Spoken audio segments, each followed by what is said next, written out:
అలాగే కూటమిలో ఉన్న ముఖ్యమంత్రి గారు అవ్వచ్చు, ఎమ్మెల్యేలు, మంత్రులు ఏవైతే అబద్ధాలు చెప్తూ ఉన్నారో అవే అబద్ధాలని గవర్నర్ గారితో ఈరోజు చెప్పించారు. అసలు గత 2 బడ్జెట్లో కూడా అబద్ధాలు చెప్పించడమే కాకుండా ఇప్పుడు 3వ బడ్జెట్లో కూడా అదే అబద్ధాలని బల్లి వేయించారు. నిజం చెప్పాలంటే గవర్నర్ గారు కూడా బాధపడుతూ ఉండుంటారు, నాతో ఇలాంటి అబద్ధాలు చదివిస్తున్నారే అనేసి. ఎందుకంటే ఈ రాష్ట్రంలో ఈ 19 నెలలుగా ఇచ్చిన ఏ ఒక్క హామీ అమలు చేయలేదు. ఒక దుష్ట పరిపాలన సాగుతూ ఉండే పరిస్థితి. దాన్ని కప్పిపుచ్చుకోవడం కోసం అత్యున్నత స్థానంలో కూర్చున్న గవర్నర్ గారితో ఇలాంటి అబద్ధాలు చెప్పించడం నిజంగా చాలా బాధాకరం.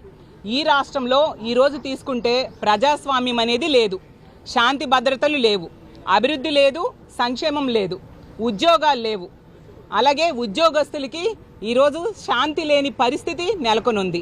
ఈ రాష్ట్రంలో ఎవరిని అడిగినా, ఏ ప్రజలను అడిగినా కూడా చెప్తారు ఎలాంటి పాలన సాగుతుంది అని అడిగితే ఈ రాష్ట్రంలో అశాంతి, అప్పులు, అలాగే అక్రమ కేసులు, అశ్లీల నృత్యాలు, అప్రజాస్వామికమైన పాలన సాగుతూ ఉంది అనేసి ప్రతి ఒక్క ప్రజలు చెప్పే పరిస్థితి మనం చూస్తూ ఉన్నాము.